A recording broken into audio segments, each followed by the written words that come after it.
Hi everyone, welcome to Live Camp Chat 4.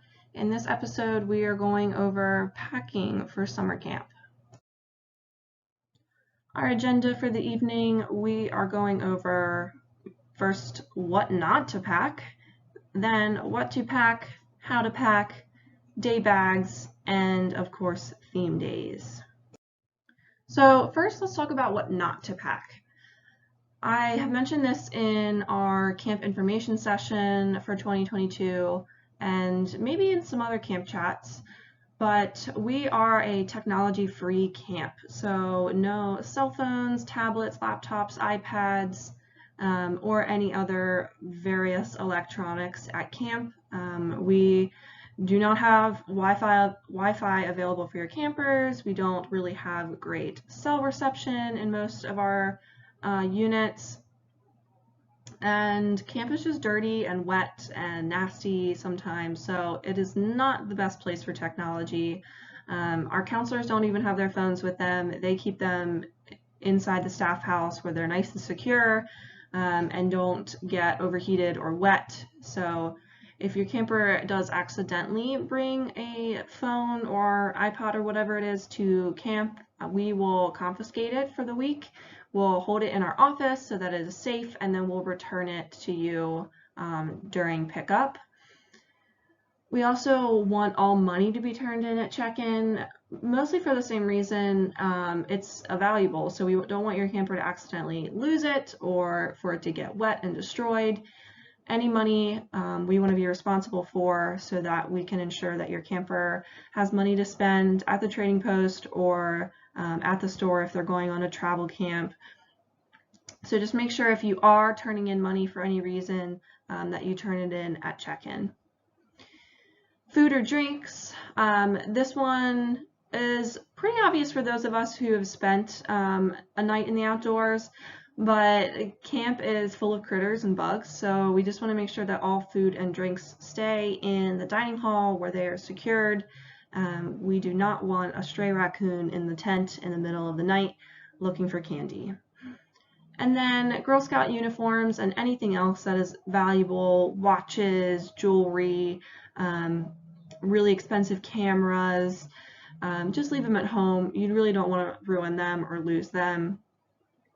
So yeah, just keep those things at home. This is our suggested packing list. We have used this list for years and years with great success. It can be found in the Great Adventures book, which is linked on the camp page of the GSCM website.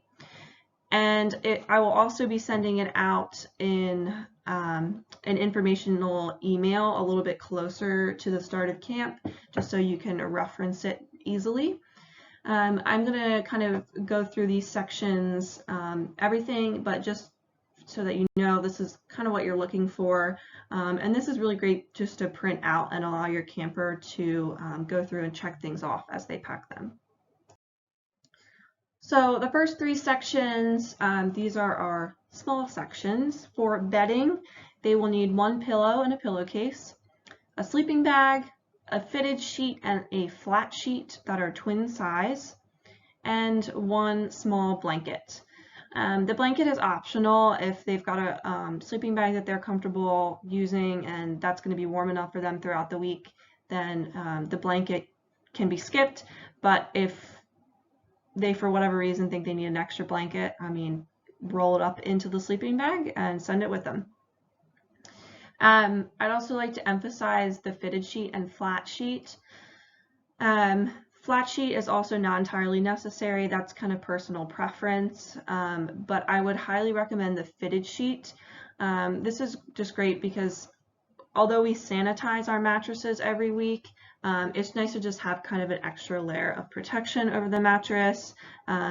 They are like a vinyl material, so they're not super comfortable to lay directly on top of.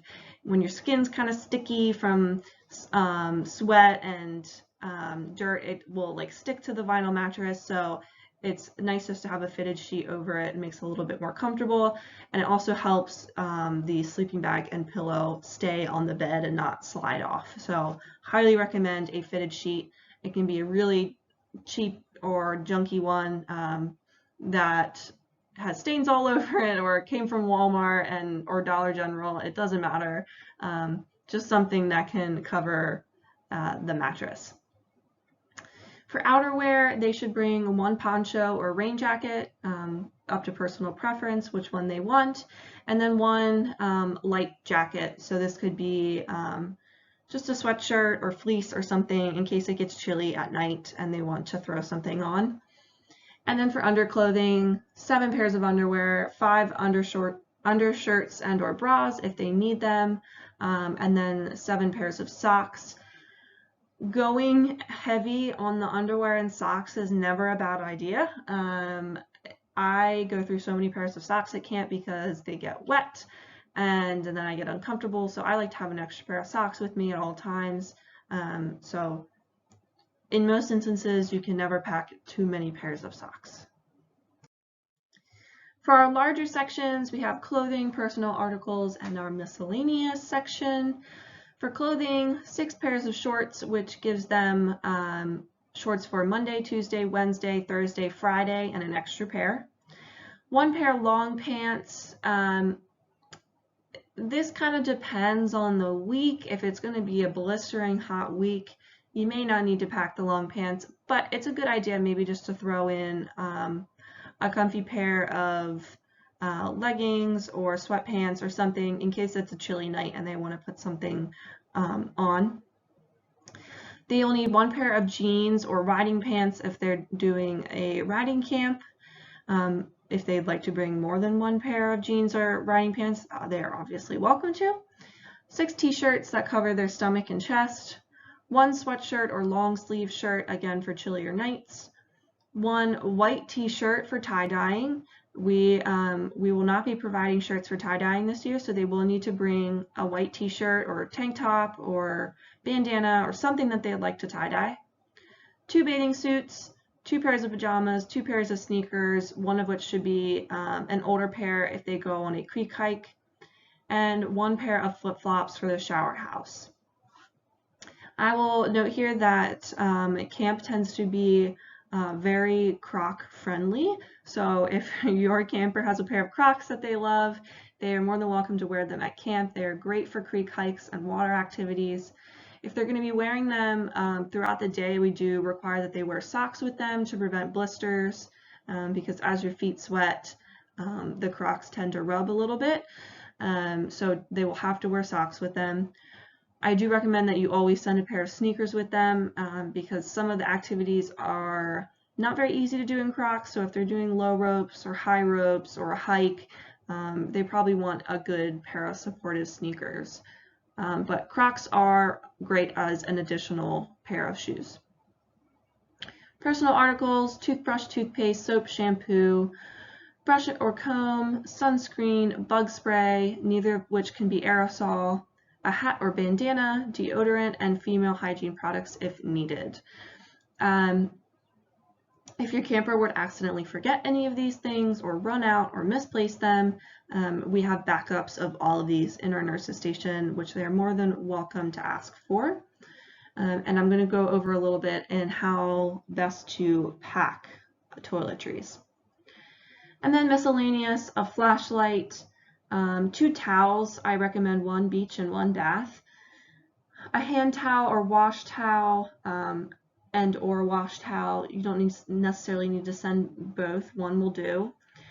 Stationery and envelopes if they want to write letters. I recommend that you pre-address and stamp these so that the camper doesn't have to worry about it.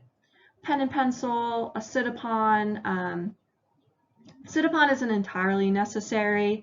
Kind of up to your camper's personal preference. Maybe they have one that they particularly like to use, but for the most part there will always be benches or chairs for your camper to sit on, and they won't get a ton of use out of the sit-upon. Book or camera if they would like. A dirty laundry bag is essential. It doesn't need to be anything special. It can be a black garbage bag or a couple Walmart bags, but a dirty laundry bag is essential so that they do not mess up or mix up dirty clothes and clean clothes, and then it kind of keeps the dirt and smell and potentially wetness away from the clean clothes. A backpack for daily use around camp. I'll go over what should go in that backpack later. A water bottle and a pair of boots with a 1-inch heel for girls that are in the riding program. If you have a camper who's not in a riding camp, but it says in their program that they'll get to go on a corral ride or visit the barn, they don't need to bring a pair of boots. A sturdy pair of sneakers is fine for this because they're not going to be doing any extended riding. But if they are in the riding program, they will need a pair of boots. Also for the water bottle, we recommend some type of sturdy plastic water bottle that can be kind of knocked around and dropped without breaking. Water bottles tend to get thrown on the ground at any given moment, so they do break easily. But if it does break, it's really no big deal. We have lots of extras for girls to use if theirs is broken. Luggage. This is probably the most important slide in this presentation because this is what may make or break your camper's experience. If every camper could pack their luggage in a single duffel bag and strap their bedding and their pillow and sleeping bag onto it somehow, or at least strap all their bedding together in a bundle, that would be ideal. That is the easiest way for your camper to transport it. It's the easiest way for staff to transport it, and it's the easiest way for everything to stay together and clean. Every now and then someone will bring a brand new roller suitcase that they got and they're super excited to use it at camp, and by the end of the week it is absolutely destroyed. Our camp has a lot of gravel, it's not paved, so roller suitcases are not ideal. The wheels just get broken off and most likely you'll never get to use that roller suitcase again. Trunks are also kind of just really awkward and heavy.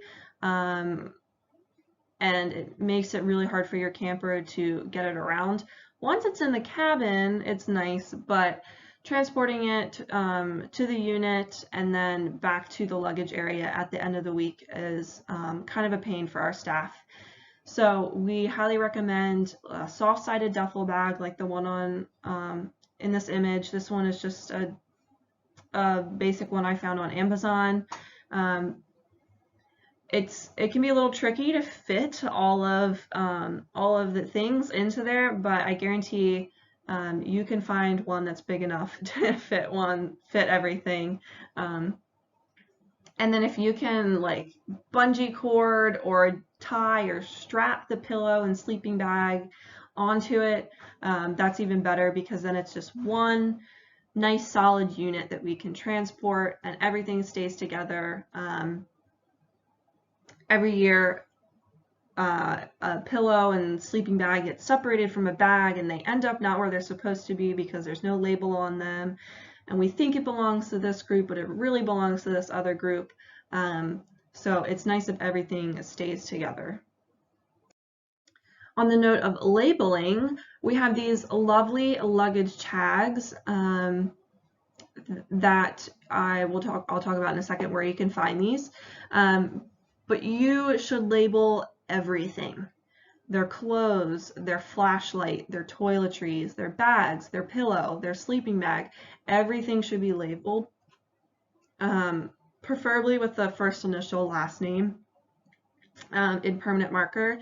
There are these like sticky and iron-on labels out there that work really well. But they can be kind of pricey, so obviously up to you if you want to go that route, but a permanent marker works just fine most of the time, so label everything.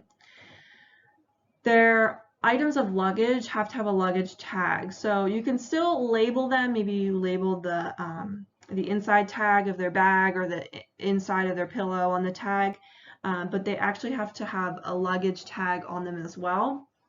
And as you can see from the image, this is the luggage tag for Brownie Bounce. Session 1 has a little spot on top for you to write their name, a little spot to hole punch it, and you'd cut this page in 4, and then you have 4 labels to attach to their bag, their pillow, their sleeping bag, and whatever else, maybe their backpack. These can be found on the GSCM website. If you click on the camp section and then go to the camp forms tab, it'll say luggage tags 2022. And then I'll also be sending these out in an email a little bit closer to camp. I highly recommend laminating these with packing tape. You don't need to get a fancy laminator. I just take a couple pieces of clear packing tape, and once I have cut these out, written the name on it, and hole punch them, I just cover them in packing tape so that they don't get wet and just fall off. They typically stay on better. You can tie them on with whatever you have available. String, dental floss, zip strips work really well. It can be a little hard to do the pillow, but whatever works for you. I mean, if you're tying the pillow to the sleeping bag and the sleeping bag has a tag on there, then you're probably good to go. So this is a video from another Girl Scout Council with some tips on packing campers' clothing. We highly suggest this method. It's worked really well for campers, and they're going to kind of take you through their methods.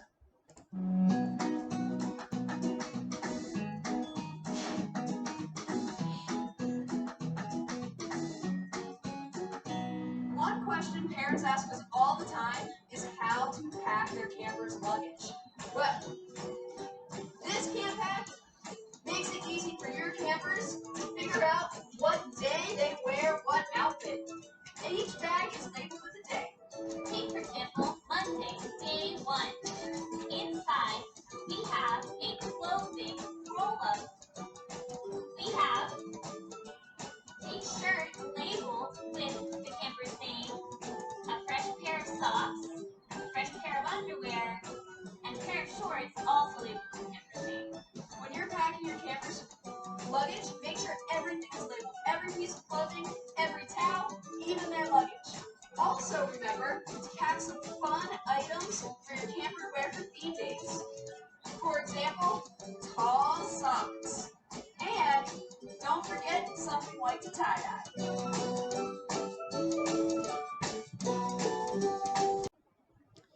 This is another video from the same council, and in this one they talk about packing toiletries and shower supplies.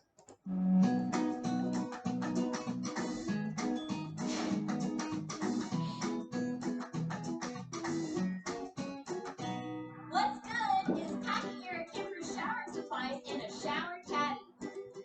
We have shampoo, conditioner, and hairbrush, even soap. What's better? Shower lanyard. Reuse these Purell bottles for shampoo and conditioner, tiny hairbrush, and soap on a string. All ready for shower time. What's good is packing your camper one towel. What's better is packing your camper 2 towels. One for showering and one for swimming or boating.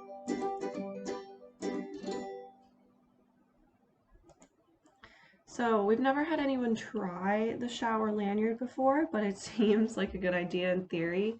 However, our suggested way of packing toiletries is just either a soft-sided shower caddy, toiletry bag, or really a gallon Ziploc bag is the best, because that way if anything explodes, it's all contained in the Ziploc bag and nothing in their backpack gets ruined. Definitely recommend travel size shampoo and soaps and all of that so that they're not carrying around heavy bottles. And then regarding the towels, definitely recommend 2 towels. They don't have to bring 2 towels with them wherever they go in their bag, but 2 towels is nice because they can alternate day to day, and that gives 1 towel the chance to completely dry out before they use it again. That way they're not carrying around and using a damp towel. The day bags. This is everything that you should pack separately from their main luggage. This is the backpack that goes around with them for daily use. When they arrive at camp on Sunday, they should have their pile of luggage and bedding but then they should also have their backpack with them that already has these items in there. That way they don't have to dig it out of their luggage real quick to get started. If your camper is attending a day camp, this is what they should come with every day. So this slide kind of doubles. It's a 2-in-1. So in their day bag, they should have a swimsuit, a towel, just one, doesn't have to be both, a water bottle, sunscreen, bug spray, a hat and sunglasses if they would like them, and a flashlight. So pretty simple. You could also throw in, a pencil and paper, some friendship string, an activity for them. But these are kind of the need to have items. We typically swim test campers on Sunday, so they have to have their swimsuit and towel with them so that we can swim test them once they have combined with their group. It's okay if they forget, because we can dig back through their luggage and grab it, but it is a lot easier if the camper already has all this stuff in them in their bag, so that as soon as they check in and drop their luggage, they are good to go. Theme days. So this is our typical schedule that we follow for theme days. We do mix it up sometimes, but we will be sure to let you know in one of the emails that you get before your camper comes to camp. That way you can incorporate this into your packing day. Monday, we typically do monochromatic Monday, which you can see in this picture. We are all in our monochromatic outfits. Tuesday is tie-dye Tuesday. Sometimes we'll do a twin day in which campers can dress up with their buddy or a buddy as a twin.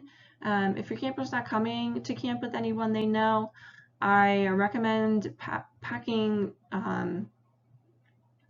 either a generic outfit or maybe packing them 2 of the same red headband or 2 of the same red bandana so that they can twin with a new friend.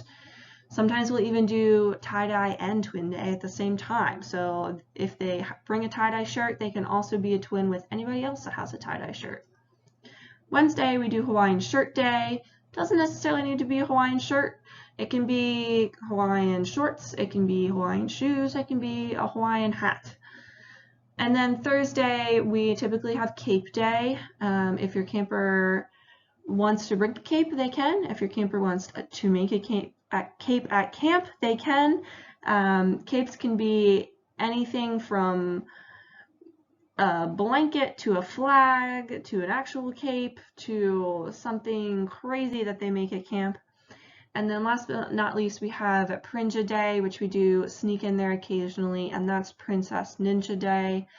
And girls can interpret that any way they want to. We get a great mix of ideas on that day.